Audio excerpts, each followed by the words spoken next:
Argentina tiene una nueva titular en el Ministerio de Economía. Se trata de Silvina Batakis, quien asumió este lunes el cargo tras la renuncia de Martín Guzmán el sábado. La ceremonia se llevó a cabo en Casa Rosada, con poca presencia de empresarios y sin Cristina Kirchner. El presidente no hizo referencia al funcionario saliente. La movida de fichas en el gabinete del presidente Alberto Fernández se da en medio de fuertes tensiones dentro del oficialismo y de una complicada situación económica. Argentina tiene una nueva ministra de Economía. Tras la inesperada renuncia de Martín Guzmán, el gobierno comunicaba este domingo a través de Twitter el nombre de su sucesora. Según anunciaba Gabriela Cerruti, la vocera de presidencia, la elegida es Silvina Batakis. Designada por el mandatario Alberto Fernández, este mismo lunes juraba el cargo como titular de Economía.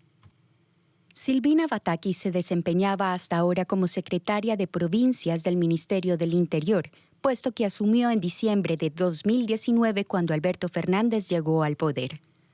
Se convierte en la segunda mujer en ocupar el cargo de ministra de Economía en Argentina. Un ministerio clave no solo para el país sumido en una profunda crisis económica con niveles de pobreza que rondan el 40% y una inflación interanual superior al 60%. El Ministerio de Economía es también clave para la cúpula del gobierno, donde no pasa inadvertido el pulso que existe entre el mandatario Alberto Fernández y su vicepresidenta Cristina Fernández de Kirchner, que parece agravarse de cara a las presidenciales de 2023.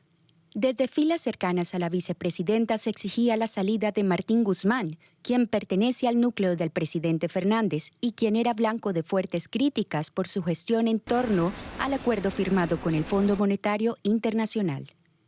Con Martín Guzmán son ya 14 los ministros que han dejado sus cargos desde que Fernández asumió la presidencia en diciembre de 2019, pocos meses antes de que estallara la pandemia, uno de los grandes desafíos en el país que arrastra un complicado escenario económico desde hace varios años. La nueva ministra de Economía deberá ahora buscar la fórmula para intentar erradicar la enorme inflación y frenar la grave devaluación del peso, además de cumplir las metas acordadas con el FMI para la refinanciación del crédito de $44.000 millones otorgado en 2018 durante el gobierno anterior.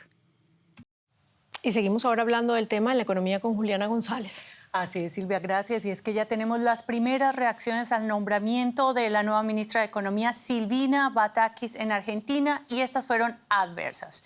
El peso argentino se depreció frente al dólar en el mercado informal, que pese a ser marginal, medido en términos de volumen de operaciones, le toma la temperatura a las expectativas cambiarias. Batakis, licenciada en Economía y con un máster en Finanzas Públicas Provinciales y otro en Economía Ambiental, tiene varias tareas pendientes que deja a su antecesor, como la lucha contra la inflación, una de las más altas del mundo, la redistribución de los ingresos en un país con 37% de personas empobrecidas, definir el aumento de las tarifas de energía, tema de discordia del ministro saliente, negociar la deuda con el FMI y el Club de París, así como cerrar la brecha cambiaria. Y tenemos la ocasión de conversar sobre este cambio en la importante cartera de Economía con el periodista económico Horacio Riggi, que nos acompaña desde Buenos Aires. Señor Riggi, el nombramiento de Batakis calma las aguas políticas internas. ¿Hasta qué punto considera usted que logre tranquilizar también los mercados? Hola, ¿qué tal? Bueno, la verdad es que los mercados en el primer día respondieron de manera adversa a lo que tal vez pensaba el gobierno colocando a Batakis como ministra de Economía en reemplazo de Martín Guzmán. El dólar en la Argentina tiene un desdoblamiento, es decir, por un lado está el dólar oficial, el dólar que de alguna manera regula las exportaciones e importaciones del país, y ese dólar no se movió, pero el dólar llamado blue en la Argentina, que es el dólar que se compra y se vende entre la gente, ese dólar pegó un salto al principio del día de 40 pesos y después terminó bajando 20 pesos. Eso, para tener una idea, llegó a la brecha entre el dólar oficial y el dólar extraoficial a más del 90%. Por otro lado, también el dólar contado con liquidación, que es el dólar que se utiliza, el dólar financiero, creció muchísimo en el día de hoy, y eso que no abrieron los mercados internacionales para ver qué repercusión tuvo en las acciones en Estados Unidos. Es decir, el feriado en Estados Unidos de alguna forma todavía no reflejó cómo van a tomar los inversores a las acciones de las empresas argentinas.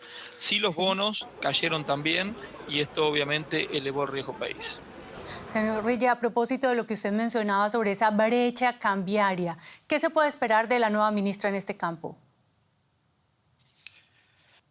Bueno, la brecha cambiaria, en realidad, para que baje, tienen que bajar también las expectativas de inflación en la Argentina, una inflación muy alta, como decía en el informe, una de las más altas del mundo. Y esto radica en que también, por otro lado, la Argentina tiene un 37% de pobreza. Mucha de esa pobreza, mucha de esa gente está directamente en la indigencia, es decir, su canasta básica alimentaria, no, con lo que recibe a fin de mes o lo que llega a ganar a fin de mes, no alcanza para cubrir sus bienes básicos, como es la canasta alimentaria. Entonces, el Estado argentino se convierte de alguna manera en un asistente permanente, que al mismo tiempo tiene que importar mucha energía, y esto también desajusta un poco su balanza comercial. Bueno, la situación de la inflación es sumamente complicada, y me parece que hasta que no se tenga un plan como para empezar a bajar la inflación, reducir la brecha se puede reducir, pero hay más posibilidades que el dólar oficial termine acercándose a los otros dólares, al extraoficial y al contado con liquidación, que al revés, ¿no? Que a que bajen los dólares extraoficiales y también el dólar contado con liquidación. Señor Rigi, y brevemente, el próximo 6 de julio hay una reunión en París con el FMI para obtener una modificación de las metas y renegociar nuevas condiciones de plazos y tasas de interés. De acuerdo con la trayectoria de la ministra Batakis, ¿estamos ante un escenario de replanteo de metas o de ruptura? A ver, la ministra Batakis se encargó ayer de decir que el acuerdo con el fondo se había firmado para ser cumplido.